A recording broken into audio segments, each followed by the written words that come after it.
जब से संजय राउत बीमारी से उठे हैं तब से वो लगातार बीजेपी पर कई बड़े बड़े हमले बोल रहे हैं। एकनाथ शिंदे के खिलाफ भी कई तरह के आरोप लगा रहे हैं, लेकिन अब बीजेपी ने संजय राउत पर ऐसा पलटवार किया है जिसके बाद ना तो संजय राउत बोलते बन रहे हैं और ना ही उद्धव ठाकरे के मुंह से एक भी शब्द निकल रहा है। तो दरअसल बीजेपी ने यहाँ पर बड़ा खुलासा करते हुए कहा है कि संजय राउत ने षड्यंत्र रचकर शिवसेना को तोड़ा था और अपने ही 45 विधायकों को उद्धव ठाकरे के खिलाफ भड़काया था, जिसके बाद ही एकनाथ शिंदे ने उद्धव ठाकरे के खिलाफ बगावत कर दी थी। इसमें संजय राउत ने बहुत बड़ी भूमिका निभाई थी। तो बीजेपी के इस आरोप के बाद तो उद्धव ठाकरे की पार्टी में खलबली मच चुकी है। तो क्या है बीजेपी का आरोप, आपको भी दिखाते हैं। आप भी वीडियो को शेयर करें और अपनी राय कमेंट बॉक्स में जरूर दें।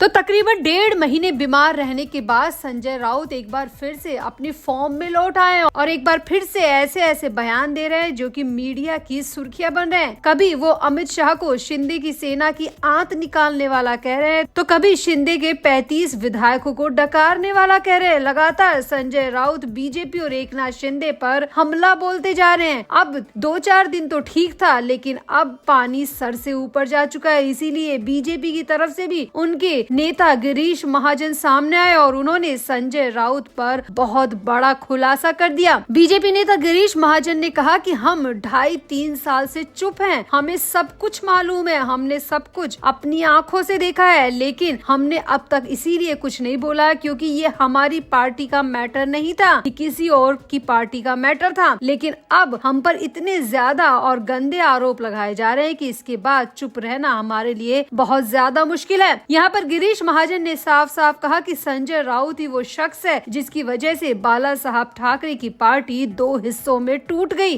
गिरीश महाजन ने कहा कि वो वक्त किसी को नहीं भूलना चाहिए जब शिवसेना 2 हिस्सों में टूटी थी, जब एकनाथ शिंदे के साथ 45 विधायकों ने उद्धव ठाकरे के खिलाफ बगावत कर दी थी, मुखालफत कर दी थी और उद्धव ठाकरे कहीं के नहीं रहे थे। गिरीश महाजन ने कहा कि संजय राउत ने मुखौटा ओढ़ रखा है। वो एक तरफ उद्धव ठाकरे के साथ होने का दिखावा करते हैं, लेकिन अंदर ही अंदर वो उद्धव ठाकरे को पूरी तरह तोड़ने तबाह करने में लगे हुए हैं, क्योंकि संजय राउत ही वो शख्स है जिसकी वजह से बाला साहब ठाकरे की इतनी पुरानी पार्टी 2 हिस्सों में टूट गई। गिरीश महाजन ने यहाँ पर आरोप लगाया कि संजय राउत ने प्री प्लानिंग की, षड्यंत्र रचा और अपनी ही पार्टी के 45 विधायकों को उद्धव ठाकरे के खिलाफ भड़काया। गिरीश महाजन ने यहाँ पर यह भी आरोप लगाया कि बाला साहब ठाकरे के इस दुनिया से रुखसत होने के बाद संजय राउत उनकी पार्टी की कमान संभालना चाहते थे। संजय राउत को लगता था कि ना ही राज ठाकरे और ना ही उद्धव ठाकरे दोनों में शिवसेना को संभालने की ताकत है ही नहीं, वो समझ है ही नहीं, और संजय राउत ही खुद को शिवसेना का उत्तराधिकारी मान चुके थे। लेकिन बाला साहब ठाकरे ने जाने से पहले उद्धव ठाकरे के नाम अपना उत्तराधिकार लिख दिया था, जिससे संजय राउत अंदर ही अंदर बहुत ज्यादा चिढ़े हुए थे और इसी खींच के तहत संजय राउत ने षड्यंत्र रचा और अपने ही पार्टी के 45 विधायकों को उद्धव ठाकरे के खिलाफ भड़काना शुरू कर दिया। ये कहना शुरू कर दिया कि उद्धव ठाकरे किसी भी विधायक से मिलना ही नहीं चाहते। संजय राउत बीच में दीवार बन के खड़े हो गए और विधायकों को उद्धव ठाकरे से मिलने ही नहीं दिया और न ही उद्धव ठाकरे को विधायकों की समस्याएं बताई। इस तरह से संजय राउत दीवार के रूप में बीच में आ गए और उन्होंने विधायकों और उद्धव ठाकरे के बीच में बहुत बड़ी खाई तैयार कर दी। गिरीश महाजन का कहना है कि संजय राउत का ये लगातार बर्ताव एकनाथ शिंदे सह नहीं पाए और इसी वजह से एकनाथ शिंदे 45 विधायकों के साथ पार्टी को टाटा बाय बाय कह के निकल गए और उद्धव ठाकरे कहीं के नहीं रहे। गिरीश महाजन ने यहाँ पर साफ साफ कहा कि संजय राउत की वजह से शिवसेना टूटी है, ना ही उद्धव ठाकरे की वजह से और ना ही एकनाथ शिंदे की वजह से। शिवसेना को तोड़ने का सिर्फ और सिर्फ जो शख्स जिम्मेदार है वो संजय राउत है और कोई नहीं। तो आपको यहाँ पर बता दें कि आखिर बीजेपी संजय राउत से इतनी खफा क्यों है और बीजेपी की तरफ से संजय राउत पर इतने आरोप क्यों लगाए जा रहे हैं, क्योंकि हाल ही में संजय राउत ने भी बीजेपी के खिलाफ काफी कुछ कहा है। संजय राउत ने अमित शाह का नाम लेकर कहा कि अमित शाह एक दिन एकनाथ शिंदे की सेना की आंत निकाल लेंगे, उनके 35 विधायकों को डकार जाएंगे और एकनाथ शिंदे को इसका एहसास भी नहीं होगा। संजय राउत ने कहा कि भले ही एकनाथ शिंदे सोचते होंगे कि दिल्ली के 2 बड़े नेता उनके साथ है, लेकिन उन्हें पता नहीं है कि वो किसी के साथ नहीं है, वो सिर्फ पीठ में छुरा खोपना जानते हैं। उन्होंने बाला साहब ठाकरे की शिवसेना की पीठ में छुरा खोपने में हिचक नहीं की तो एकनाथ शिंदे कौन है। राउत ने ये भी कहा कि शिंदे वही हैं जो दिल्ली के नेताओं के पीछे पड़े हैं, लेकिन वो ही दिल्ली के नेता शिंदे के विधायकों को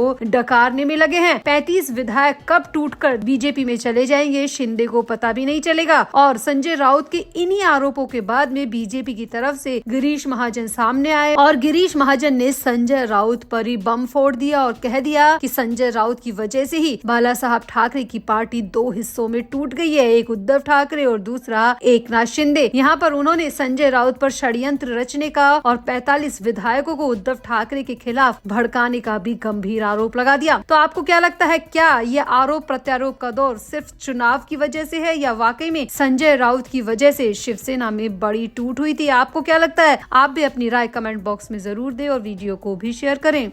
तो महाराष्ट्र में 246 नगर पालिका परिषदों और 42 नगर पंचायतों में 2 दिसंबर को मतदान हो चुका है और इसके बाद एक बार फिर से चुनावी तैयारियां शुरू हो चुकी है। महायुति के बड़े नेता लगातार चुनावी मैदान में हैं, जबकि उद्धव ठाकरे अपने घर मातोश्री से प्रेस कॉन्फ्रेंस कर वोट मांग रहे हैं। क्या उद्धव को ग्रामीण इलाकों में दिलचस्पी नहीं है या एकनाथ शिंदे की पकड़ के सामने उनकी जमीनी ताकत नहीं बची है? इसी वजह से उद्धव ठाकरे निकाय चुनाव से दूरी बना रहे हैं। दरअसल बड़ी खबर आ रही है कि उद्धव ठाकरे अभी तक एक भी ग्रामीण इलाके में रैली करने या फिर लोगों को संबोधित करने नहीं पहुंचे हैं, बल्कि वो अपने घर में बैठकर प्रेस कॉन्फ्रेंस कर रहे हैं। एसी कमरे में मीडिया वालों को बुलाकर उनके सवालों के जवाब दे रहे हैं, जबकि निकाय चुनाव जमीन से जुड़े होते हैं और उद्धव ठाकरे अभी तक एक भी ग्रामीण इलाके में नहीं गए हैं। अब इसी बीच एकनाथ शिंदे के बड़े नेता संजय निरुपम सामने आए और संजय निरुपम ने इसी को लेकर उद्धव ठाकरे पर बहुत बड़ा आरोप लगाया है। संजय निरुपम का कहना है कि उद्धव ठाकरे ने पहले ही हार मान ली है, उन्हें पहले से ही पता था कि उनका निकाय चुनाव में कुछ होने वाला नहीं है, इसीलिए उन्होंने ग्रामीण इलाकों तक जाने की जहमत नहीं उठाई और बस अपने घर में 2-4 मीडिया वालों को बुलाकर सवालों के जवाब देते रहे, क्योंकि उन्हें पहले से पता था कि निकाय चुनाव में जनता उन्हें पूरी तरह नकार चुकी है। संजय निरुपम ने आगे कहा कि महाविकास अघाड़ी के हार का ग्राउंड तैयार है। संजय निरुपम ने कहा कि महाराष्ट्र के ग्रामीण और कस्बाई इलाकों में स्थानीय निकायों के चुनाव हो रहे हैं। महायुति के तीनों नेता रोज महाराष्ट्र के तूफानी दौरे कर रहे हैं, एक दिन में 5-5 चुनावी सभाएं संबोधित कर रहे थे, लेकिन उद्धव ठाकरे एक दिन भी ना ही कस्बे में गए ना ही ग्रामों में गए। उन्हें भला जनता किस हिसाब से वोट देगी? संजय निरुपम ने आगे कहा कि उद्धव ठाकरे का नकारापन देखिए कि वो एसी हॉल में बैठकर प्रेस कॉन्फ्रेंस संबोधित कर रहे हैं। जब चुनाव हार जाएंगे तब कहेंगे कि वोट चोरी हो गई है, नहीं तो ईवीएम घोटाला हो गया है। निकम्मे लोगों की मदद तो भगवान भी नहीं करता।